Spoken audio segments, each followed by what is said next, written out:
Hello दोस्तों, welcome back to my channel pinch of yum with Jyoti. सर्दियाँ आ गई हैं और साथ ही ले आई हैं स्टफ्ड पराठे यानी कि भरवा पराठों का सीज़न भी। तो आज हम बनाएंगे गोभी के पराठे। इन्हें हम दो तरीके से बनाएंगे, एक नरम पराठे और एक खस्ते पराठे, क्योंकि पराठे सबको दो तरह से अच्छे लगते हैं, या तो बहुत ही नरम पराठे या फिर खस्ते पराठे। और इसमें ऐसी फीलिंग भरेंगे कि आपको आटे का स्वाद नहीं आएगा, सिर्फ आपको गोभी का ही स्वाद आने वाला है। तो चलिए हम अपने पराठे बनाना शुरू करते हैं। तो इन पराठों के लिए सबसे पहले हम लेंगे गोभी। गोभी को मैंने अच्छे से धो लिया है, साफ़ कर लिया और इसका पूरा पानी निकाल दिया है, क्योंकि अगर इसमें पानी रहेगा ना तो आपके पराठे फटेंगे और स्टफिंग आपकी बाहर निकल जाएगी और उसमें भी टेस्ट नहीं आएगा। तो चलिए हम अपने गोभी को कद्दूकस कर लेते हैं। आप चाहे तो उन्हें कद्दूकस कर लीजिए, या फिर अगर आपके पास चॉपर है तो आप उसे चॉपर से भी जो है कट कर सकते हैं। ये दोनों तरीके से भी आप कर सकते हैं। आपको गोभी के टुकड़ों को बहुत ज़्यादा महीन और बहुत ज़्यादा मोटा नहीं रखना है, नॉर्मल रखना है। बहुत ज़्यादा महीन रखेंगे तो फिर ये आलू का पराठा जैसा हो जाएगा, बिल्कुल भी क्रंच नहीं आएगा। और बहुत मोटा रखेंगे तो गोभी पकने में दिक्कत होगी, पराठा आपका जल जाएगा और अंदर आपकी गोभी नहीं पकेगी। तो हमने अपनी गोभी को कद्दूकस कर लिया है। अब चलिए हम पराठों का आटा लगा लेते हैं। इसके लिए मैंने ली है एक परात, उसमें ऐड किया है लगभग 2 कप या उससे कुछ ज़्यादा ही मैंने आटा ऐड किया है। आप अपनी फैमिली की नीड के अकॉर्डिंग ही आटा उसमें गूँथेंगे। उसके बाद मैंने जैसे बताया था कि पनीर, जैसे कल के वीडियो में मैंने बताया था कि मैंने पनीर बनाया था, तो वो पानी मेरे पास था तो मैंने उसे ऐड कर दिया। सर्दियाँ हैं इसलिए पानी ख़राब नहीं होता है, आप इसे 1 से 2 दिन में रख के आराम से उसे यूज़ कर सकते हैं। तो मैंने उसी पानी से ये आटा गूँथ लिया है। अगर आपके पास ये नहीं है तो आप चाहे तो इसमें 2 चम्मच मलाई या हाफ कप दूध भी ऐड करके आप इस आटे को लगा सकते हैं। उससे क्या होगा, आपका आटा बहुत ही मुलायम बन के तैयार होगा और पराठे आपके बहुत ही सॉफ्ट बन के तैयार होंगे। ये देखिए, ये पनीर मैंने बनाया था। अगर आपने मेरे पनीर की रेसिपी नहीं देखी है तो उसका लिंक आपको नीचे डिस्क्रिप्शन बॉक्स में मिल जाएगा। घर में पनीर बना लेने से बहुत ही आसानी रहती है, जब हमारी नीड होती है तब वो पनीर बना के रख लेते हैं और ये पनीर खाने में बहुत ही टेस्टी और बहुत ही स्पॉन्जी बन के तैयार होता है। तो चलिए हम दूसरी तरफ अपनी स्टफिंग की तैयारी कर लेते हैं। तो सबसे पहले मैंने चढ़ा लिया है पैन, उसमें ऐड किया है मस्टर्ड ऑयल। आप जो भी ऑयल खाते हैं आप उसे ऐड कर सकते हैं। उसके बाद इसमें जीरा, हींग, अदरक और हरी मिर्च, मैंने इन सब चीज़ों को ऐड करने के बाद इसमें थोड़ा सा हल्दी, धनिया, मिर्च का पाउडर भी ऐड किया। मसाले को अच्छे से पका लेंगे। उसके बाद हम इसमें ऐड कर देंगे अपनी कद्दूकस की हुई गोभी।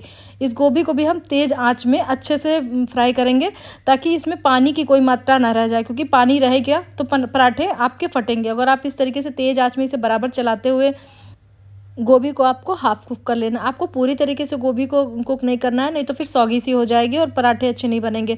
आपको इसको हाफ कुक करना है। बाकी जब पराठे आप बनाएंगे ना तो ये गोभी उसमें हाफ जो है कुक हो जाएगी। तो अच्छे से पका लेने के बाद हमने इसे निकाल लिया। ठंडा होने के बाद हम इसमें ऐड कर देंगे धनिया। आटा भी हमारा लगभग 15 से 20 मिनट रेस्ट कर चुका है और ये देखिए बहुत ही सॉफ्ट आटा बनके तैयार हुआ है। आपको बहुत ज़्यादा सॉफ्ट नहीं बनाना। आप देखिए इस तरीके से आप उंगली पुश करें तो आपका आटा आसानी से दब जाए, इसका मतलब आपका आटा सॉफ्ट एकदम परफेक्ट बनके तैयार हो गया है। इस आटे के पराठे बहुत ही सॉफ्ट बनके तैयार होंगे। तो अब हमारी जबकि स्टफिंग ठंडी हो चुकी है, आटा लग चुका है, तो हम पराठे बनाने की तैयारी करेंगे। तो हमने छोटा सा डो का पार्ट लिया है, यानी कि लोई। उसको हम ऐसे रोल करेंगे जैसे मैंने दिखाया ना, आपको उसी तरीके से करना है और फिर इसमें स्टफिंग को अच्छे से दबा दबा के भरना है। आप जितनी लोई लेने वाले हैं उतनी ही आप स्टफिंग लीजिए और इस तरीके से अगर आप दबा दबा के भरेंगे, देखिए हाथ से आपको चारों तरफ अच्छे से फैला लेना है। इससे क्या होगा, गोभी आपकी चारों तरफ फैल जाएगी और हल्के हल्के हाथों से आपको बेलन चलाते हुए इसे बेलना है। आपको बहुत ज़्यादा दबाव नहीं देना है। देखिए आप जब स्टफिंग अच्छे से भरती है तो ये ऊपर से झलकती है, इसका मतलब स्टफिंग आपकी अच्छे से भरी है। हो सकता है पराठे कभी कभी इस तरीके के ना फूले, लेकिन ये मान लीजिए कि ये पराठे बनते बहुत टेस्टी हैं, क्योंकि इनमें स्टफिंग इतनी ज़्यादा भरी होती है कि आपको बिल्कुल ना आटे का स्वाद नहीं आने वाला है। बहुत कम स्टफिंग भरेंगे, आपके पराठे फूलेंगे तो, लेकिन जब आप उन्हें खाएंगे ना तो आपको वो मज़ा, पराठे के स्टफ्ड पराठों का मज़ा नहीं आने वाला है। तो आप जिस तरीके से मैंने बताया ना, आप उस तरीके से स्टफिंग भरिए। बस ध्यान रखिए आपको धीरे धीरे से चलाना है हाथ। अब हमने पराठे को सेक लेना है। एक चीज़ आपको हमेशा याद रखनी चाहिए, स्टफ्ड पराठे या कोई पराठे, रोटी आपको बहुत तेज़ आंच में कभी नहीं बनाना चाहिए। इससे क्या होता है, आपके ऊपरी परत तो जल जाती है लेकिन अंदर से वो नहीं पकता है। तो आपको हमेशा मीडियम फ्लेम पे रखना चाहिए। तवे को गर्म होना चाहिए, लेकिन इतना गर्म नहीं कि आपके पराठे डालते ही जल जाएं। तो आप उसमें डालेंगे, एक तरफ कम से कम 20% पक जाने के बाद हम उसे पलटेंगे और उसके बाद फिर इसमें ऑयल या घी लगाते हुए चलाएंगे। इस तरीके से मैंने जो चाकू से किया, इससे क्या होता है कि आपके पराठे और ज़्यादा खस्ते बन के तैयार होते हैं। ये हमने धीमी आंच में पकाए हैं, तो ये पराठे आपके बहुत खस्ता और क्रिस्पी बनके तैयार होंगे। इस तरीके से आप दबा दबा के पराठों को चारों तरफ से अच्छे से पका लीजिए। गैस आपको बहुत तेज़ करने की ज़रूरत नहीं है, क्योंकि कुछ लोग जब गैस को तेज़ कर देते हैं तो ऊपरी परत तो हमारी लगती है कि पक गई, पर जब हम पराठों को खाते हैं ना, तो अंदर से आपको जो सौगी सा कच्चापन सा आता है, वो पराठे एकदम अच्छे नहीं लगते हैं। तो आपको लो फ्लेम या लो से थोड़ी सी ज़्यादा मीडियम फ्लेम पे ही पराठों को पकाने हैं। और अगर आपको पराठे एकदम करारे चाहिए तो आप एक चाकू की नोक से इनको ऐसे हल्का हल्का कट कर दीजिए। इससे क्या होगा, इनकी भाप आर पार निकल जाएगी, इसमें एकदम भी मॉइस्चर नहीं रह जाएगा और एकदम से करारे पराठे बन के आपके तैयार होंगे, जो कि खाने में बहुत ही टेस्टी होते हैं। तो इस तरीके से आपको अगर करारे पराठे बनाने हैं तो आप इस तरीके से बना के तैयार कर लीजिए। ये देखिए पराठा हमारा कितना खस्ता बन के तैयार हो गया है। अब दूसरा पराठा हम सॉफ्ट बनाने वाले हैं। जैसे कुछ लोग होते हैं जिनको पराठे सॉफ्ट ही पसंद आते हैं, तो हमें क्या करना है, थोड़ी सी आँच को तेज़ करना है और हम अपना पराठा इसमें डाल देंगे। इस बार पराठे को हमें बहुत ज़्यादा नहीं पकाना है, हल्का पकाना है।